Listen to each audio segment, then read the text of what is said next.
안녕하십니까, 강지연입니다. 최근 기온이 많이 오르면서 전국적으로 초여름 날씨를 보이고 있습니다. 그동안 사회적 거리두기로 답답했던 마음까지 풀어주는 날씨였는데요. 그러다 보니까 해변이나 관광지에서 마스크를 벗고 다니는 분들도 종종 있다고 합니다. 이번 연휴를 어떻게 보내느냐에 따라 생활 방역이 시작되는지 아니면 더 미뤄질지가 결정이 됩니다. 여전히 확진자가 나오고 있는 상황이라는 거 기억하시고요. 마스크 꼭 착용하시고 사회적 거리두기도 잘 지키셨으면 좋겠습니다. 시민의 방송 TBS는 매일 아침 9시부터 9시 50분까지 TV와 유튜브를 통해 코로나19 특집 생방송을 보내드리고 있습니다. 질병관리본부에 따르면 어제 0시 기준으로 국내 코로나19 누적 확진자는 총 1,774명으로 기록됐습니다. 자, 오늘도 서울 상황실에 나가 있는 기자 먼저 연결해서 지난밤 주요 내용과 현재까지 소식부터 들어보겠습니다. 공혜림 기자. 네, 서울시 재난안전대책본부에 나와 있습니다. 네, 우선 국내 코로나19 발병 현황부터 정리해 주시죠.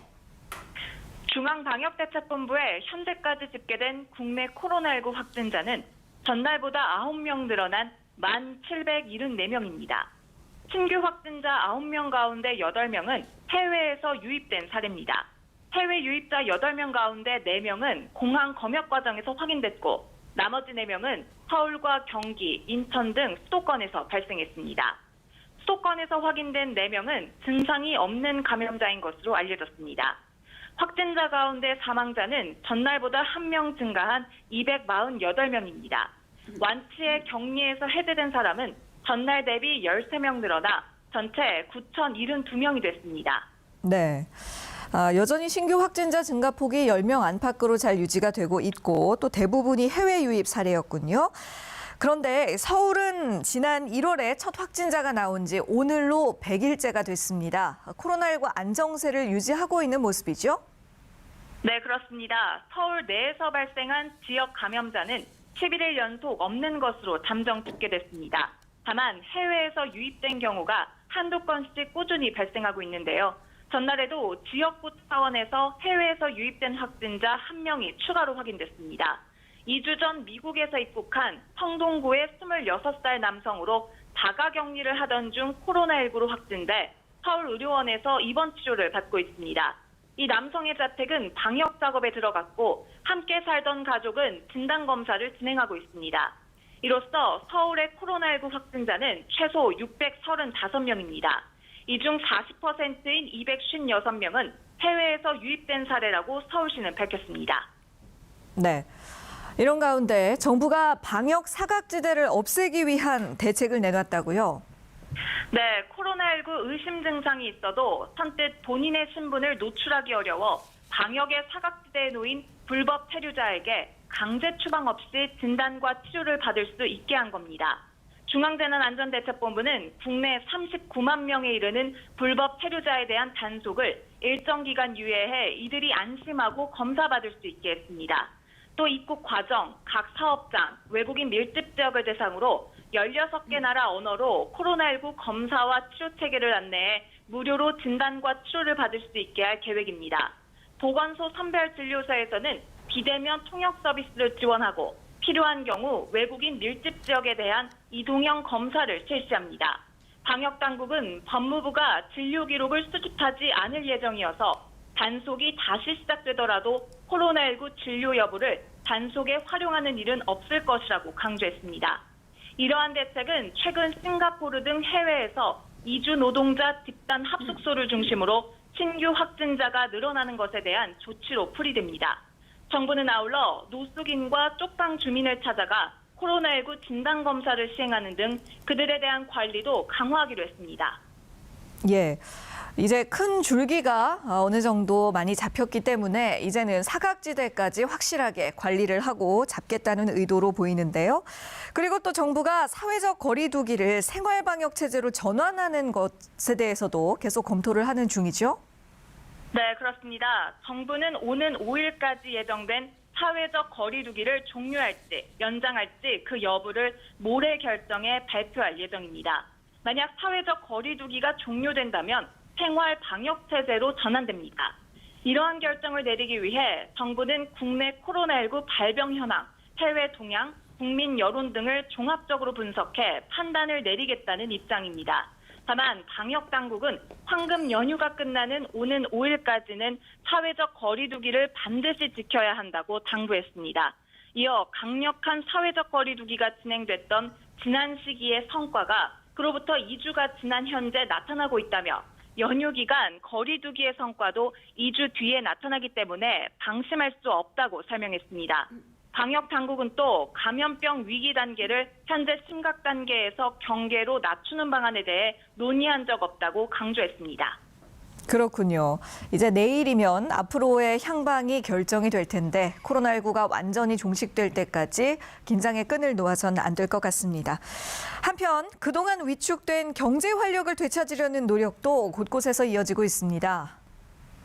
네, 문재인 대통령도 어제 참모들과 청와대 근처에 있는 식당을 찾아 점심을 먹으며 소상공인과 자영업자들이 어려운 상황이라며 사회적 거리 두기를 실천하면서 식당 이용도 활발했으면 좋겠다고 전한 바 있습니다. 그러면서 문 대통령과 참모들은 식당 안에서 거리를 유지한 채 앉아 식사하는 모습을 보이기도 했습니다. 한편 야외 스포츠 경기도 개막 준비에 한창입니다. 그동안 코로나19 사태에 개막이 연기됐던 프로야구와 프로축구 모두 다음 주에 개막하는데요. 프로야구는 어린이날인 오는 5일 개막해 정규 시즌에 돌입합니다. 그러나 관중이 없는 상태에서 경기가 진행돼 수입이 대폭 줄 것으로 예상됩니다. 이에 박원순 서울시장은 프로야구가 열리는 잠실구장과 고척 스카이돔에 시설 임대료를 인하하는 방안을 검토하겠다고 밝혔습니다. 이런 가운데 프로축구 K리그도 오는 8일 2020 시즌을 개막합니다. 안전한 경기 진행을 위해 22개 모든 구단에 대한 코로나19 진단검사를 진행한 결과 모두 음성 판정을 받은 것으로 알려졌습니다. 프로축구 역시 관중이 없는 상태에서 당분간 경기를 이어가기로 했습니다. 네, 많은 분들이 기다리셨을 텐데 프로야구와 프로축구가 모두 다음 주에 우선은 무관중으로 시즌이 시작되겠습니다. 자, 한편 또 헌혈을 장려하려는 움직임도 있다는데요. 네, 그렇습니다. 코로나19 사태 속에 헌혈 행렬이 뚝 끊기면서 국내 혈액 수급에 차질이 생긴 현장을 저희 TBS가 보도한 바 있는데요. 서울자치구에서 강동구가 처음으로 헌혈을 장려하기 위해 만든 헌혈하는 구민에게 온누리 상품권을 지원하는 대책을 발표했습니다. 이에 따라 이달부터 헌혈의 집 천호센터에서 헌혈하는 강동구민은 헌혈의 집에서 주는 사은품뿐만 아니라 온누리 상품권 10,000원권을 1인당 연 3회까지 받을 수 있습니다. 지금까지 서울시 재난안전대책본부에서 전해드렸습니다. 네, 공혜림 기자 수고하셨습니다. 계속해서 코로나19에 대해 좀 더 자세하게 상황 살펴보겠습니다. TBS 보도본부의 최양지 기자와 함께합니다. 어서 오십시오. 정부가 오는 5일까지, 그러니까 원래 내일까지로 예정이 돼 있었던 사회적 거리 두기를 이제 종료할지 아니면 연장할지를 이번 주말에 결정하게 되죠. 네, 오는 6일부터 사회적 거리 두기를 생활 속 거리 두기로 전환할 수 있을지 여부가 내일 중대본 회의를 통해 발표됩니다. 최근 신규 확진자 수가 꾸준히 10명 내외로 발생하고 있고 또 지역사회에서 신규로 확진된 건수도 상대적으로 적은 편이어서 국내 코로나19 상황이 안정적으로 관리되고 있다는 분석이 나오고 있는데요. 예. 그러나 끝까지 안심할 수는 없습니다. 오는 5일까지 이어지는 황금 연휴 기간에 확진자가 늘어날 가능성이 있기 때문입니다. 이번 연휴 기간 동안 사회적 거리 두기를 얼마나 제대로 지켰는지는 2주 후에 나타나기 때문에 지금의 확진자 숫자를 보고 섣불리 긴장의 끈을 놓아선 안 될 것 같습니다. 방역 당국은 연휴가 끝나고 나타나는 결과에 따라서 언제든지 거리 두기를 강화할 수 있다는 입장입니다. 네. 방역 당국은 이 과정에서 생활 방역으로의 전환이 거리 두기의 종료를 의미하는 것은 아니라고 거듭 강조했습니다. 백신이나 일반적인 치료제를 포함한 치료 방법이 효과적으로 정립되기 전까지는 일상적인 거리 두기가 불가피하다는 설명입니다. 네, 맞습니다. 이번 연휴가 지나고 또 어느 정도 기간은 추이를 더 지켜봐야겠는데요. 다시 한번 말씀을 드리자면은 원래 예정됐던 사회적 거리 두기 기간은 5일까지, 그러니까 다음 주 화요일까지였는데 이제 그것에 대한 향방을 내일 결정을 내린다는 내용이었습니다. 자, 그런가 하면 긴급 재난지원금 지원을 위한 법적 절차가 드디어 마무리가 됐습니다. 네, 정부는 어제 정세균 국무총리 주재로 임시 국무회의를 열고 코로나19 관련 전 국민 긴급 재난지원금 지급을 위한 2차 추가 경정 예산 배정 계획안을 심의 의결했습니다. 추경안 통과되면서 재난지원금 지원을 위한 법적 절차는 마무리됐습니다. 이에 따라서 당장 모레부터 생계급여나 장애인 연금을 받는 취약계층 270만 가구는 별도 신청 없이 재난지원금을 현금으로 받게 됩니다. 취약계층이 아닌 나머지 가구들은 신청을 어떻게 해야 됩니까? 네, 취약계층이 아닌 나머지 가구는 각 가구의 세대주가 직접 신청을 해야 합니다. 네. 신청이 되면 신용카드나 체크카드 포인트로 충전을 받거나 지역사랑 상품권, 선불카드로도 받을 수 있습니다. 네. 카드 포인트로 받으려면 오는 11일부터 세대주가 카드사에 온라인으로 신청하면 됩니다. 방문 신청은 18일부터 카드사와 연계된 은행 창구에서 할 수 있는데요. 네. 신청 뒤 최소 2일 안에 지원금이 지급됩니다. 신청 혼잡을 피하기 위해서 공적 마스크 오부제 판매처럼 요일제로 진행하고 노인, 장애인 등 거동이 어려운 사람들은 공무원들이 자택을 방문해 접수합니다. 사용 기간은 오는 8월 31일까지고 잔액은 환급되지 않습니다. 재난지원금은 1인 가구에 40만 원, 2인 가구에 60만 원, 3인 가구에 80만 원, 4인 가구에 각각 100만 원씩 지급됩니다. 네, 금액 부분은 다들 확인을 하셨을 텐데요. 그러니까 온라인 신청은 11일부터, 방문 신청은 18일부터 하실 수가 있고 마스크 구입하실 때와 마찬가지로 요일제로 신청을 하시면 되겠습니다. 자, 확진자 증가세가 최근 눈에 띄게 줄어들면서 등교 개학에 대한 논의도 이뤄지고 있는데요. 고등학교 3학년부터 등교 개학을 추진하는 방안이 검토되고 있나요? 네, 그렇습니다. 정부는 고3부터 학년별, 학급별로 순차적 등교시키는 방안을 검토 중입니다. 정부가 고등학교 3학년부터 등교 개학을 추진하는 이유는 입시 때문인데요. 방역 당국은 입시를 앞두고 있는 학생들의 경우 시험을 통한 평가가 이루어져야 한다는 점을 고려했습니다. 또 저학년의 경우 방역에 상대적으로 취약할 수 있다는 점도 고려됐습니다. 네, 구체적으로 개학 시기는 언제쯤으로 예상이 됩니까? 네, 순차적 등교 개학 방침이 나왔는데도 네. 구체적인 개학 시기에 대해서는 혼란이 거듭되고 있습니다. 학교 현장에선 이미 등교에 대비한 모의 점검까지 이루어지고 있는 만큼 오는 11일에 문을 열자는 제안이 나오고 있습니다. 네. 하지만 방역 전문가들의 의견은 또 다르겠죠. 네, 연휴 기간 잠복기를 고려해서 적어도 2주일은 확진자 추세를 더 지켜봐야 한다고 지적합니다. 유은혜 사회부총리도 앞서 한 언론과의 인터뷰에서 연휴 뒤 잠복기인 14일이 지나 등교가 가능할 것으로 본다고 말했습니다. 네. 정부는 연휴 기간 확진자 추세를 지켜보고 다음 주 초 등교 시점과 방식을 확정해 발표할 예정입니다. 등교 개학이 이루어진다고 해도 학교 안 대면 접촉을 최소화하는 방안도 함께 나올 것으로 보이는데요. 구체적으로는 오전반과 오후반으로 나눠 수업하는 2부제나 요일에 따라서 조를 짜서 등교하는 5부제도 거론되고 있습니다. 그렇군요. 이 등교 개학 문제에 대해서는 아직까지 좀 정리돼야 할 부분들이 많이 남아 있는 그런 상황이네요. 한편 코로나19 여파로 문을 닫았던 문화시설들도 다시 운영을 하게 된다고요. 네, 그렇습니다. 코로나19로 문을 닫았던 문화시설이 일상으로의 복귀를 준비하고 있습니다. 오는 6일부터는 전국 박물관과 미술관을 다시 방문할 수 있을 것으로 보이는데요.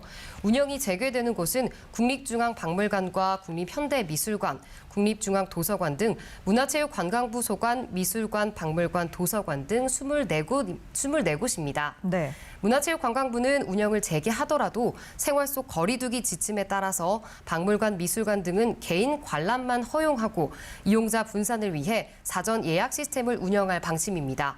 또 공립사립문화시설에 대해서는 생활 속 거리 두기 지침을 준수한다는 전제 하에 자율적으로 개관 여부를 판단하도록 했습니다. 네, 알겠습니다. 자, 이번에는 해외 상황도 한번 살펴보죠. 일본이 확진자 증가세가 좀처럼 수그러들지를 않고 있네요. 네, 일본 외신에 따르면 코로나19 확진자가 어제 하루 동안 189명 늘었습니다. 이로써 일본의 코로나19 누적 확진자는 15,000명이 넘었고 사망자는 21명 늘어서 470명에 이릅니다. 예. 일본 정부는 코로나19 감염 사태가 장기화할 가능성이 크다고 보고 일본 전역에 선포된 긴급 사태를 연장하기로 방침을 정했습니다. 네. 일본 언론들은 아베 순조 일본 총리가 이르면 모레 긴급 사태 연장을 정식 결정할 것이라고 전했습니다. 예. 일본 상황이 지금 알려진 것보다도 좀 심상치 않다는 느낌이 좀 드는데요. 이와 관련해서 우리 외교부는 일본과 협력하겠다는 뜻을 밝혔다고요. 네, 사흘 전 아베 신조 일본 총리가 코로나19 대응과 관련해서 한국과 협력하기를 희망한다고 말했습니다. 이에 우리 정부도 코로나19 대응을 위해 일본과 필요한 부분은 협력하겠다는 입장을 내놨는데요. 외교부 당국자는 아직 일본 정부로부터 방역용품 지원을 요청받은 것은 없지만 네. 요청을 받는다면 적극 검토한다는 뜻을 밝혔습니다. 중앙방역대책본부도 브리핑에서 코로나는 국제협력이 매우 중요한 감염병이라면서 이웃 국가인 일본과의 협력도 매우 중요하다고 언급했습니다. 그래요. 또 다른 해외 국가들은 상황 어떤지 더 알려주시죠. 네, 러시아의 상황도 심상치 않습니다. 코로나19 유입 확산 방지 대책본부는 현지 시간으로 1일 러시아의 코로나19 확진자 수가 7,900명 넘게 증가해 누적 확진자 수가 11만 4천 명에 이른다고 발표했습니다. 1일 신규 확진자 수는 1월 말 이후 다시 최대치를 기록했습니다. 이로써 러시아는 전 세계에서 8번째로 확진자가 10만 명을 넘어섰습니다. 누적 사망자 수도 96명 증가한 1,169명으로 집계됐습니다. 네. 터키에서도 확진자 수가 증가하고 있는데요. 터키 보건부는 코로나19 확진자 수가 전날보다 2,615명 늘어난 12만 204명으로 집계됐다고 밝혔습니다. 네. 터키의 코로나19 누적 확진자 수는 전 세계에서 7번째로 많은 것인데요. 싱가포르에서도 코로나19 신규 확진자가 전날보다 400명 넘게 늘어나며 안정세를 찾아가기에는 아직 이른 상황입니다. 네, 해외 국가들 상황까지 간략하게 짚어봤습니다. 지금까지 TBS 보도본부 최양지 기자와 함께했습니다. 수고하셨습니다. 저희 시민의 방송 TBS는 매일 아침 9시부터 9시 50분까지 TV와 유튜브를 통해 코로나19 특집 생방송을 보내드리고 있습니다. 지금 여러분께서는 코로나19 특집 생방송 TBS와 함께하고 계십니다. 네, 이번에는 지난 한 주 동안의 코로나19 관련 이슈들 전문가 모시고 짚어보겠습니다. 먼저 설대우 중앙대 약학대학 교수 모셨습니다. 안녕하십니까? 네, 안녕하세요. 그리고 김원식 문화평론가도 자리해 주셨습니다. 어서 오세요. 네, 안녕하십니까. 자, 어제 0시 기준으로 신규 확진자가 9명이 추가됐는데요. 그중에서 8명이 해외에서 유입된 사례입니다. 즉, 지역 감염자는 줄고 있는 반면에 해외 유입 사례가 계속해서 늘고 있거든요.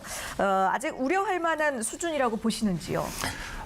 그렇게 보기는 좀 어렵습니다. 해외 유입으로 오신 분들이 많긴 합니다. 그런데 네. 이제 해외에서 오신 분들 중에 주로 2차 감염을 일으킨 경우는 가족이거나 그 이외의 지역사회 감염은 거의 한 건 정도밖에 없습니다. 네네. 대표적인 게 이제 서초동에 그 칵테일 바에서 일어난 일종의 아주 적은 규모의 그런 지역사회 감염만 있는데 그러니까 대부분 외국에서 오신 국민들이나 다른 외국 국민들도 자가격리 수칙이나 이런 걸 잘 지키셔서 잘 협조하셔서 지역사회의 전파는 거의 없었다 이렇게 볼 수 있습니다. 그렇기 네. 때문에 외국에서 들어오신 많은 우리 국민과 외국 분들이 국내에 쌓이면서 위험 요인이 되는 것은 사실입니다만은 아직까지 명확히 이분들로 인해서 지역사회 감염이 일어난 경우가 매우 제한적이기 때문에 아직까지는 관리가 잘 되고 있다, 안전하다 이렇게 볼 수 있겠습니다. 예, 해외 유입의 비중이 높기는 하나 지금까지는 관리가 잘 되고 있기 때문에 우려할 만한 상황은 아니라는 말씀이시죠. 그런데 문제는 해외 입국자들 가운데 자가격리 수칙을 어기는 사례가 계속 발생을 하고 있고 그래서 각 지자체의 고발 조치도 이어지고 있는데요. 그래서 정부가 이번 주부터 자가격리 무단 이탈자를 대상으로 안심밴드 착용을 시작했죠. 네, 그렇습니다. 이제 자가격리자들 같은 경우 그동안 이제 관리하는 방식이 뭐 전화를 통해서 비대면으로 체크하는 수준인데 이제 적발이 되게 되면 그 이후에 어떻게 할 것이냐가 이제 관건이었죠. 그래서 안심밴드라고 하는 손목 팔찌를 이제 착용하게 하는 건데 이게 앱하고 연동이 돼가지고 이탈을 하게 되면 자동적으로 관리 담당자한테 이제 통보가 되는 그런 방식이죠. 그래서 네. 안심밴드가 한 1,970개 정도 지금 각 지자체에 이제 배포가 되고 있는 상황인데 예. 이제 착용 대상자는 현재 나오지는 않고 있습니다. 말씀하신 것처럼 지금 현재 이제 격리자들을 이제 고발 조치하는 형태를 하고 있을 뿐인데요. 그래서 전국적으로 한 37,500여 명 정도가 지금 자가격리에 있기 때문에 이 관리가 네. 이제 여전히 이제 문제가 되겠는데 이 사례들이 계속 나오고 있어요. 근데 어이가 없는 경우가 많거든요. 심지어는 뭐 성형외과에 가다가 이게 적발이 되는 경우가 이제 아이고, 생기기도 예. 했었는데 물론 뭐 약간 이제 또 불가피한 상황도 있었습니다. 휴대폰이 고장 나가지고 뭐 보건소에 신고하러 가는 경우 이런 경우에 이제 고발 조치는 당하지는 않았어요. 그래서 네, 네. 이런 것들은 이제 구분을 좀 해야 되겠죠. 그런데 좀 나쁜 사례가 있었습니다. 영국에서 오신 분이었는데 이게 이제 확진을 받으셨어요. 근데 이탈을 한 거죠. 그러니까 네. 단순히 지금 확진이 확정되지 않은 상태에서 이탈하신 분하고 확진을 받았는데 이탈하는 거하고는 굉장히 차원이 굉장히 다르죠. 다르죠. 그렇기 예. 때문에 이제 문제가 되는데 더구나 동선을 고의 은폐한 그런 사례였어요. 아하. 그래서 사실 참고로 해야 될 것이 그냥 격리조치 위반 같은 경우에는 이제 1년 이하의 징역, 1,000만 원 정도의 벌금을 물게 되는데 이 고의 은폐하게 되면 2배입니다. 그래서 네. 2년 징역, 2,000만 원의 이제 벌금을 물게 되기 때문에 이런 점을 이제 굉장히 주목을 하셔가지고 하셔야 되는데 중요한 것은 안심밴드를 착용시키겠다라고 하니까 이탈자가 줄어들었다고 합니다. 그렇기 때문에 안심밴드 정책은 실제적이고 상징적인 효과까지 있다. 뭐 이렇게 일단은 요약해서 말씀드릴 수 있겠습니다. 예. 그 예상보다도 훨씬 더 실질적인 효과를 거두고 있는 것이네요. 이런 경우에 그 안심밴드는 강제성이 있는 지금 그렇습니다. 방식인가요? 일단 안심밴드를 착용을 권고를 해서 거부를 하게 되면 시설 격리를 하게 됩니다. 그러니까 안심밴드 정 같은 경우에는 그냥 자가 격리하기 때문에 네. 자기 집에서 하거나 아니면 자기가 원하는 숙소에서 머물 수가 있는데 네. 만약에 그걸 위반하게 되면은 이제 시설에 수용되고 고발 조치까지 되고 나중에 피해가 있게 되면 구상권까지 또 이렇게 되기 때문에 그런 단계적으로 관리를 하고 있다 이렇게 볼 수 있겠습니다. 그리고 무난 이탈자 같은 경우에는 생활지원비는 지급이 안 됩니다. 그리고 처음에는 긴급재난 지원금 같은 경우도 지급하지 않겠다 이랬겠지만 긴급 재난지원금 같은 경우는 지급이 되고 예. 생활지원비는 지급을 하지 않는 벌칙까지도 이제 가해지고 있습니다. 네, 그렇군요. 자, 이 예상은 했습니다만 이번 연휴에 정말 많은 분들이 여행을 떠났습니다. 게다가 기온이 상당히 올라서 뭐 낮에는 정말 초여름처럼 느껴질 정도의 날씨가 됐는데요. 그러다 보니 마스크에 땀이 차서 벗는 분들도 꽤 많이 보인다고 해요. 여행지에서의 안전 수칙 다시 한번 정리를 해주시죠. 예, 이제 고강도 사회적 거리두기에서 완화된 사회적 거리두기로 왔기 때문에 이제 여행을 하신다거나 하는 일부 봉쇄 조치가 해제되어서 네. 이동이 자유로운 것은 뭐 어쩔 수가 없습니다. 이제 그런 측면에서 오히려 이런 상황에서도 어떻게 위험을 관리하나 하는 것이 이제 더 중요하다고 볼 수 있는데요. 그래서 안전수칙을 굳이 말씀드린다고 하면 방역당국이 굉장히 잘하고는 있습니다만 우선 하나는 기본적으로 사회적 거리두기라고 하는 기본 개념을 가지셔야 됩니다. 예. 그런 다음에 개인으로서는 이제 마스크 착용이나 비누로 손 씻기 등 개인 위생을 상당히 철저히 하셔야 되는데요. 무엇보다도 실내인 경우에는 특히 마스크 착용과 개인 위생을 철저히 하셔야 됩니다. 또 다른 하나는 가능하면 이제 많은 분들이 이동하시기 때문에 혼잡한 곳은 좀 피하는 것을 네. 권고해 드립니다.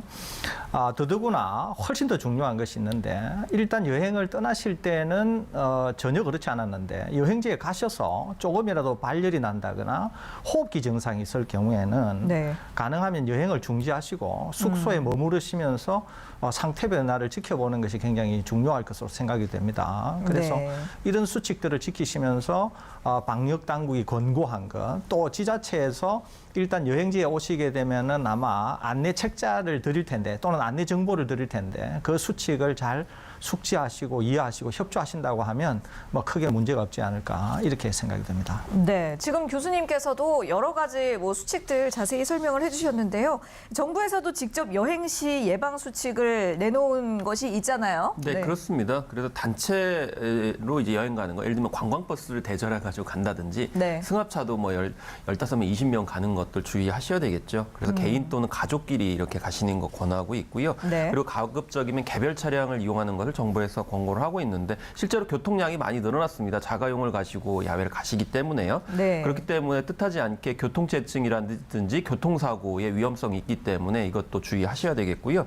그리고 자가용 같은 경우 내부 소독 항상 신경 쓰셔야 되고 주기적으로 소독 환기하셔야 됩니다. 그리고 대중교통이라든지 예를 들면 이제 고속버스라든지 철도 같은 경우 이용을 하시게 되잖아요. 그러면 네네. 표를 직접 구매하기보다는 온라인으로 예매하고 발매기를 이용하는 것을 권하고 있는데 다만 이제 디지털 기기에 익숙하지 않은 노령층들이 좀 문제가 될 수 있기 때문에 네. 이런 것에 대한 좀 도움이 좀 필요하고요.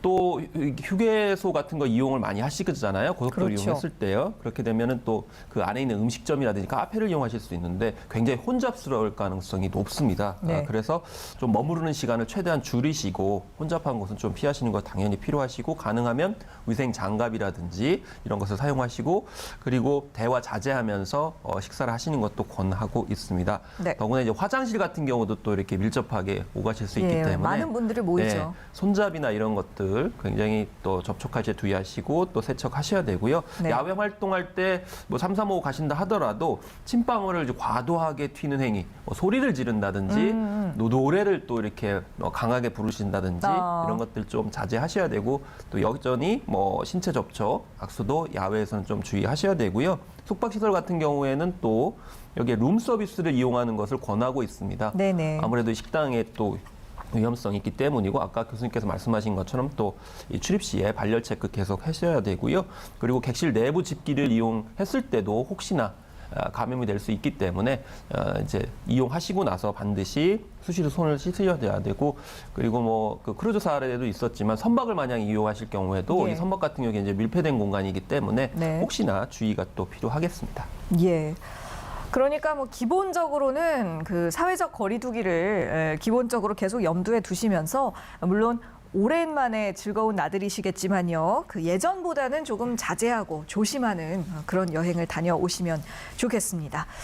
자, 이제 좀 다른 이야기를 해볼게요. 최근 들어서 재양성 판정을 받는 환자들이 계속 나오고 있습니다. 어제 하루에만 24명이 늘었는데요. 이에 대해서 중앙임상위에서는 검사 오류의 가능성이 높다. 라고 발표를 했거든요. 이건 무슨 얘기인가요? 예, 이제 검사 오류라고 하는 거는 지금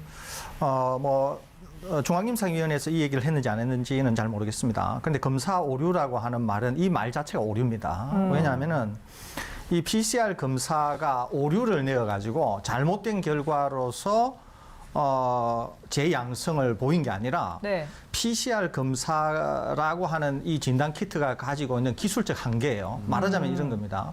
그냥 설탕은 달잖아요. 예. 달지 않은 설탕은 존재하지 않거든요. 네. 그러니까 PCR 검사도 PCR 검사기 때문에 온전한 바이러스뿐만 아니라 죽은 바이러스나 심지어 찌꺼기나 부스러기도 검출을 해낼 수가 있거든요. 이거는 아하. 그냥 PCR 검사 기법의 그냥 속성이에요, 이거는. 그냥 조금 전에 제가 설탕 얘기한 것처럼 예. 달지 않은 설탕이 없는 것처럼. 그러니까 PCR 검사 키트는 온전한 바이러스냐, 그러니까 감염력이 있는 온전한 바이러스냐, 아니면 부서진 바이러스냐, 아니면 찌꺼기냐에 상관없이 다 잡아낼 수가 있거든요. 네. 그러니까 이거는 오류가 아니라 너무 민감해서 그러는 것이거든요. 아. 그러니까 기술적 오류 때문에 그런 게 아니라 너무도 민감한데 무엇을 구분을 못 하느냐 하면 살아있는 건지 죽은 건지 부스러기인지 찌꺼기인지 이걸 구분을 못 하는 거예요. 네. 그래서 이제 심지어는 스스로 치유되고 있거나 아니면 완전히 치유가 돼서 부스러기만 존재하는데도 이 PCR 진단 키트를 이용하게 될 경우에는 양성으로 결과를 보여준다는 것이죠. 네네. 그렇기 때문에 이제 그럼에도 불구하고 그러면 살아있는 바이러스인지 죽은 바이러스인지 구분이 안 된다 그랬잖아요. 제가 그러게요. 말씀드렸는데. 네. 그런데 이제 중요한 게 있습니다. 그게 뭐냐면 여태까지 재양성된 사람들 중에 남을 감염시킨 예가 하나도 없어요. 첫째는.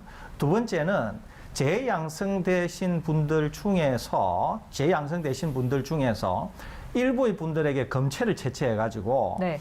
살아있는 바이러스가 있나 하는 걸 확인을 해보니까 살아있는 바이러스가 검출이 안 되는 거예요. 없었던 예. 거예요. 그러니까 이제 다시 PCR 검사라고 하는 기법은 살아있는 거냐, 죽어있는 거냐, 부스러기냐, 찌꺼기냐에 상관없이 다 찾아내는데 살아있는 바이러스가 있는지를 검사를 해보니까 없다는 거죠. 네. 그러니까 결론은 아무래도 살아있는 바이러스가 아니고 죽어있는 바이러스거나 찌꺼기나 뭐 이런 거 아닌가라고 이제 결론이 난 겁니다. 네. 그렇기 때문에 이제 남에게 전파시키지 않는다는 것이죠. 그래서 대충 결론이 난 것은 아무래도 PCR이라고 하는 이 진단 키트가 가지고 있는 기술적인 한계가 살아 있거나 죽어 있거나 부스기력이나 구분 없이 다 찾아내는 것인데 여태까지 2차 전파를 시킨 경우도 없고 바이러스도 검출이 안 되니까 이것은 아무래도 죽은 바이러스를 검출하는 것 같다. 네. 그래서 크게 문제될 거는 없어 보인다. 이것이 예. 중앙임상위원회의 결론이라고 보겠습니다. 그래서 크게 문제가 될 만하거나 위험도가 있다.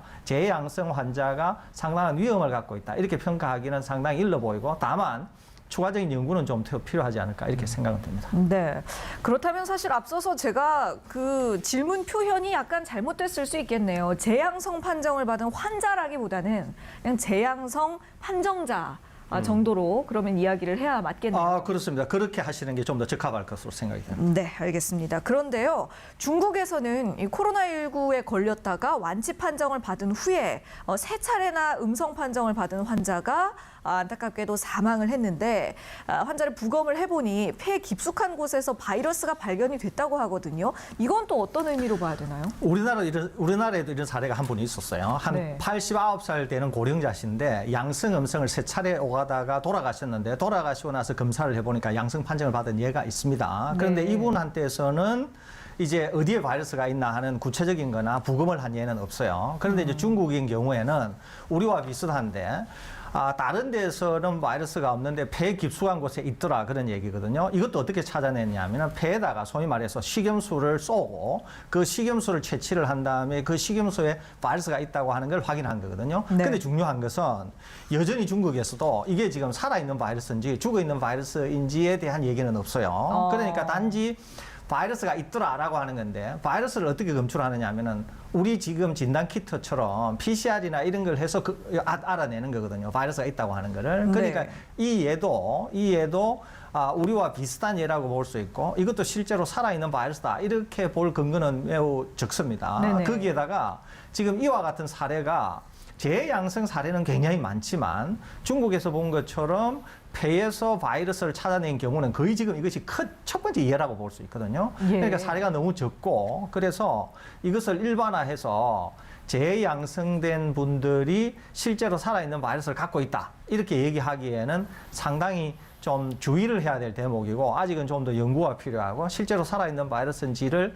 확인하기 위해서는 좀 더 시간이 걸려야 되기 때문에 예. 섣부른 결론보다는 우리 중앙임상위원회가 내린 결론이 좀 더 과학적으로는 좀 더 합리적이다. 이런 판단을 제 개인적으로 하고 있습니다. 네.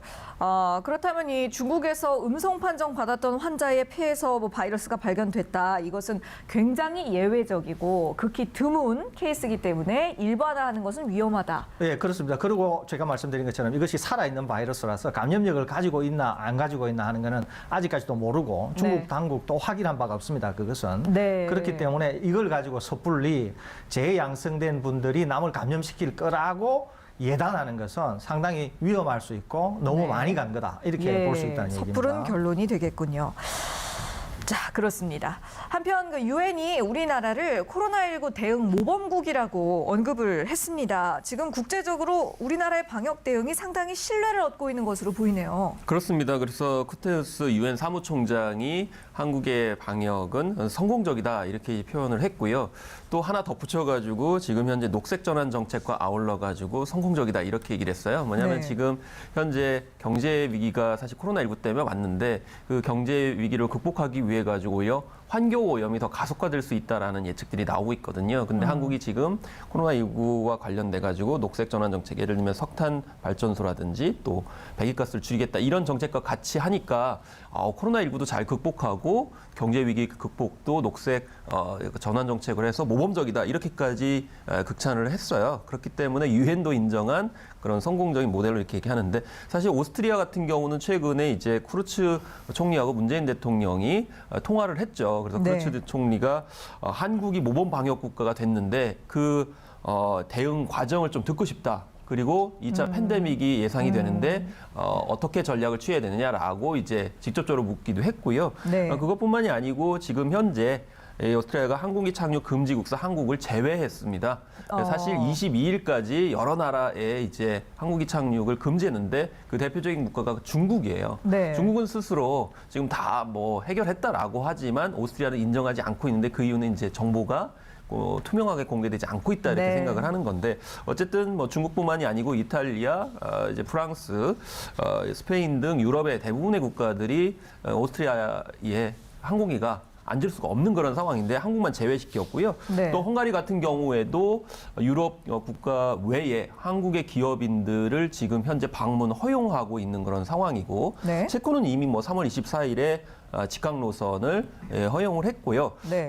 최근에도 한국의 기업인들을 방문할 수 있도록 허용하는 등 이렇게 뭐 여러 나라들이 우리나라를 좀 인정하고 있다. 이렇게 볼 수가 있겠고 특히 오스트리아 같은 경우는 우리가 좀 비슷한 상황이에요. 성공적으로 방역에 성공하고 있기 때문에 네. 조금 있으면 우리나라처럼 뭐 축구 경기를 또 이렇게 실시한다고 그래요. 근데 사실 우리나라 선수도 여기 진출해 있거든요. 황희찬 선수도 여기 있고요. 근데 예. 활동을 못 하고 있어서 아마 이제 5월 중순 넘어가게 되면 이런 축구 경기나 이런 실제 운영에 있어서도 좀 상호 공유와 소통이 있지 않겠는가. 이럴 만큼 좀 오스트리아와 좀 친해진 감이 이번에 이제 코로나19 사태 때문에 있게 됐습니다. 예, 어떤 또 코로나로 인해서 새로운 또 외교적인 효과도 굉장히 많이 이제 네. 또 했는데 그 이유는 우리가 성공적으로 방역을 해왔기 그렇죠. 때문이겠죠. 근본적인 이유는 그것이겠죠. 세계적으로 뭐 K 방역이라는 말이 또 나올 정도로 우리나라가 우리 정부와 국민들이 그동안 방역을 잘 시행해 왔는데요.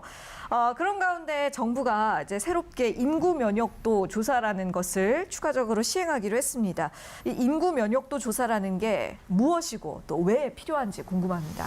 예, 이제 인구 면역도 조사라고 하는 거는 이 바이러스가 가진 특징 때문에 그러는 건데요. 이 바이러스가 이제 제일 중요한 게 바이러스 특징 중에 제일 중요한 게 이제 많이 들어보셨을 겁니다. 이제 무증상 감염이라고. 그러니까 네. 이제 무증상 감염이라고 하는 거를 그냥 구분 없이 무차별적으로 쓰고 있는데 실제로는 둘로 구분할 수 있어요. 무증상 감염을. 하나는 뭐냐면 감염되고 나서 끝까지 무증상인 거예요.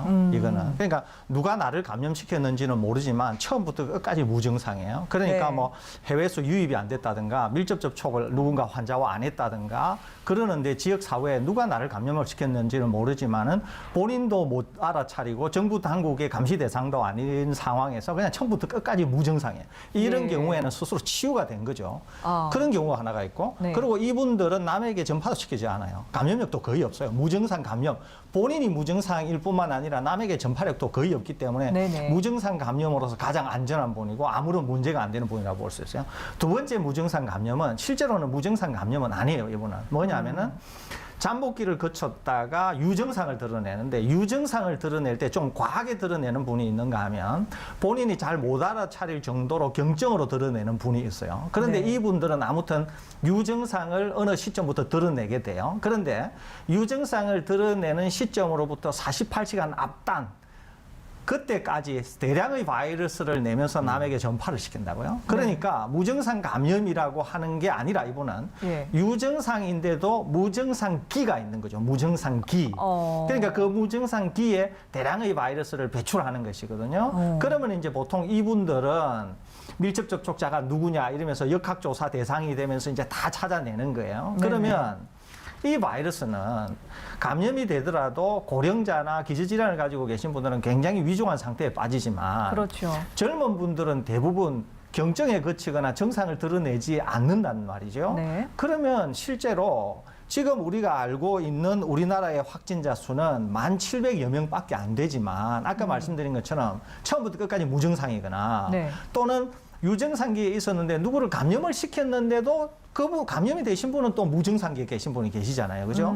그러면 우리나라 전체로 볼 때는 실제로 확진된 확진자 수는 1,700여 명이지만은 이보다 많은 분들이 감염되어 설 수가 있는 거잖아요. 네. 그러면 인구 면역도 조사, 즉 항체 검사를 해보면 어떤 분이 바이러스에 감염되었다가 스스로 자연 치유됐나 하는 걸 알 수가 있어요. 왜 그러냐면은 바이러스에 감염이 되어서 치료가 되게 되면 몸에 그 흔적으로서 항체라고 하는 게 남게 되는데 네. 그 항체를 검사하는 것을 면역도 검사라고 볼 수 있고 이 면역도 검사를 하게 되면 실제로 우리는 1,700여 명의 환자로 알고 있지만 네. 지역 사회에서는 훨씬 많은 분들이 실제로는 감염이 되었다가 나았는데도 본인이 모르는 감염자가 있을 수 있다는 거예요. 네. 이분들은 실제로 그렇게 되어 있어도 전혀 문제될 거는 없어요. 위험도는 거의 없다고 볼 수 있어요. 예, 예. 그럼 이거 왜 조사하느냐는 거예요. 그러면 2차 파동도 올 수 있다.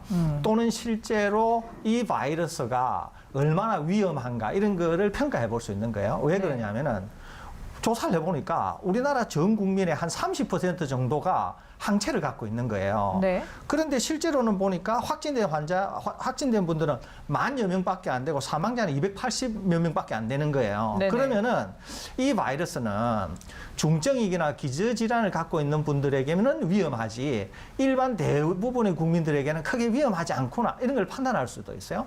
또는 감염이 되셨다가 치유되어서 항체를 가지고 계신 분들이 많을 경우에는 네. 2차 파동이 올 때도 이게 크게 문제가 없겠는데 왜냐하면은 감염이 되었다가 나은 분들이 워낙 많아서 항체를 가지고 계신 분들이 많다 이런 거를 가지고 그런 걸 평가를 할 수가 있거든요. 또 이런 것들이 평가가 되면 향후에 준비를 할 때 당국이 향후에 위험을 준비를 할 때 지표로 삼을 수도 있어요. 그러니까 이런 것들 때문에 국민 전체에 대해서 국민 면역도 조사를 한다 이렇게 이해하시면 되겠습니다. 예, 그렇군요. 그래서 이런 그 인구 면역도 조사를 해봤을 때 국민의 60% 이상을 항체가 갖고 있으면 그 집단 면역이 형성된 거라고 해석을 한다던데 이건 맞습니까? 그럴 수는 있는데 이게 또 맞지는 않아요. 왜 그러냐면은 항체라고 하는 게 그냥 있다고 해서 재감염 여부가 어떻게 되나 하는 건 알 수가 없어요.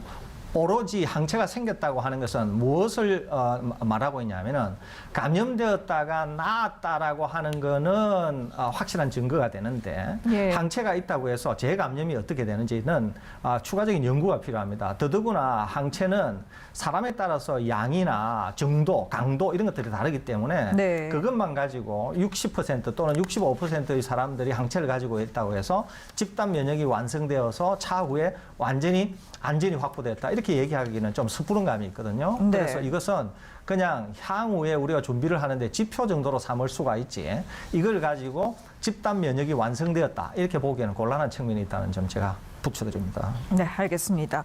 한 가지만 더 여쭤보겠는데요.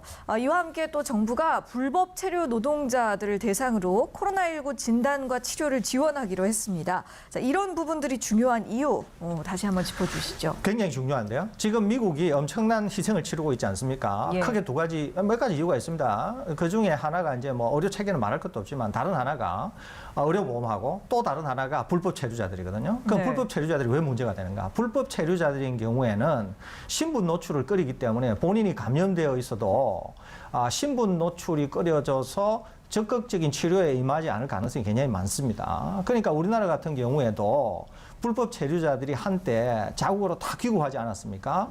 그러는데 지금 불법 체류자들이 한국에도 꽤 있다는 거거든요. 그런데 네네. 만약에 감염이 되었는데 불법 체류자들이 무서워하는 거는 한국에서의 추방이거든요. 네. 신분의 노출이고 그러다 보니까 한국에서는 불법 체류자라고 하더라도 신분을 드러내지 않고도 충분히 치료받을 수 있다. 이것을 한국 정부가 보장을 해준다는 거죠. 그렇게 되면 혹시 불법 체류자들이 감염이 되었을 경우에 양지로 나와서 감염 확산을 시키지 않으면서도 적절한 치료를 받을 수 있다는 얘기거든요. 네. 그런 점에서 우리 정부 당국이 굉장히 잘하고 있다. 이렇게 평가할 수 있겠습니다. 예, 그러니까 그것은 결국 그 불법 체류에 대한 단속을 유예해주겠다는 건데 그렇다고 해도요. 지금 교수님께서도 처음에 언급하신 것처럼 불법 체류라는 신분을 드러내가면서까지 적극적으로 검사를 받을까 조금 의문이 들거든요. 어떻게 보세요? 이건 결국에 이제 신뢰성 문제이겠죠. 그래서 일단 정부에서는 단속을 일정 기간 유예를 해주겠다라는 것인데 뭐 단속 유예하는 것도 있지만 만약에 검사에 응해를 했을 경우에 기록이 남잖아요. 그럼 네. 기록을 어떻게 할 거냐에 대한 신뢰성을 줘야 되는데 만약 기록이 남게 되면은 지금 현재는 단속을 안 한다 하더라도 나중에 그 기록을 가지고 뭔가 단속을 하거나 추방하는 데 사용하는 것 아니냐라고 이제 약간 의심하고 불신할 수 있거든요. 결국은 밝혀지게 되는 거다 이렇게 그래서 생각할 수 법무부에서는 그래서 그 정보를 수집하지 않겠다, 미수집하겠다 이렇게 밝혔고 또 네. 활용도 하지 않겠다 이렇게 이제 밝혔어요.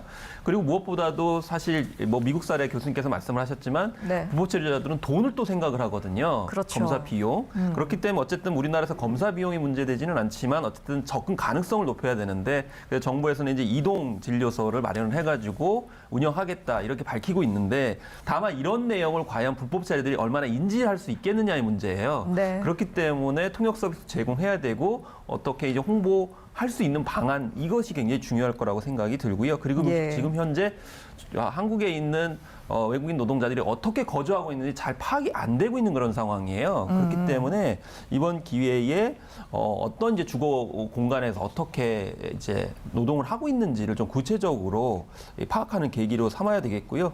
뭐 이런 이제 외국 노동자뿐만이 아니고 무자격 체류자, 뭐 노숙 그리고 쪽방촌 같은 경우에도 여전히 전염의 위험이 있기 때문에 네. 이 점에 있어서 좀 신경을 써야 되겠습니다.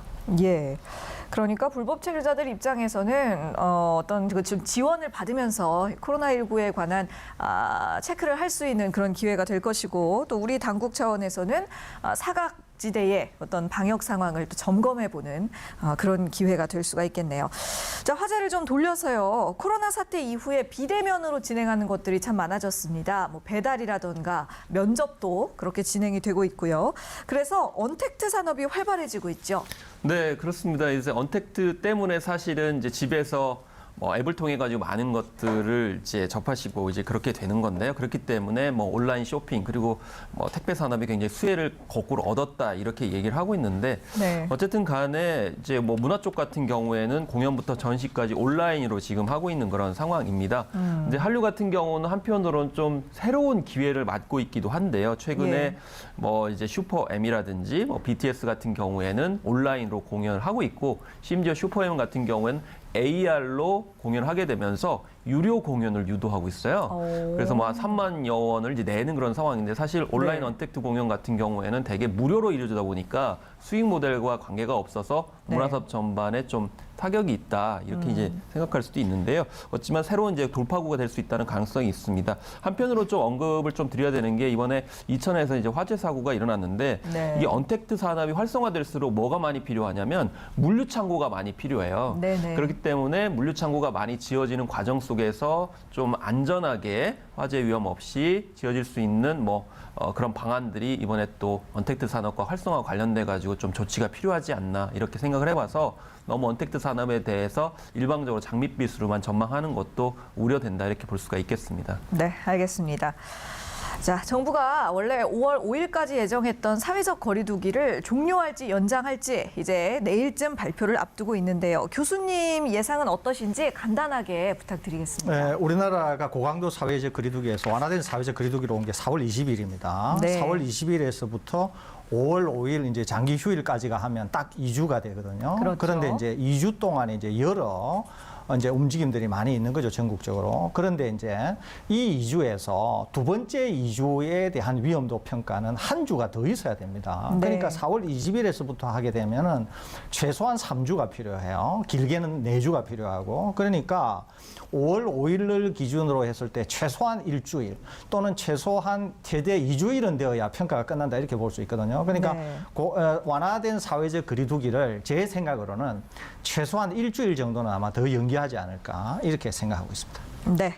자, 지금까지 서울대우 중앙대 약학대학 교수 또 김원식 문화평론가와 말씀 나눴습니다. 수고하셨습니다. 어제 저녁 강원도 고성에서 일어난 산불이 지금까지 이어지고 있습니다. 다행히 지금까지 인명피해는 없는 것으로 보고가 됐는데요. 빨리 화재 진압이 되기를 바라겠고요. 주민들과 또 고성을 방문 중인 분들 안전에 더욱 유의하시기 바랍니다. 저희가 준비한 내용 여기까지입니다. 고맙습니다.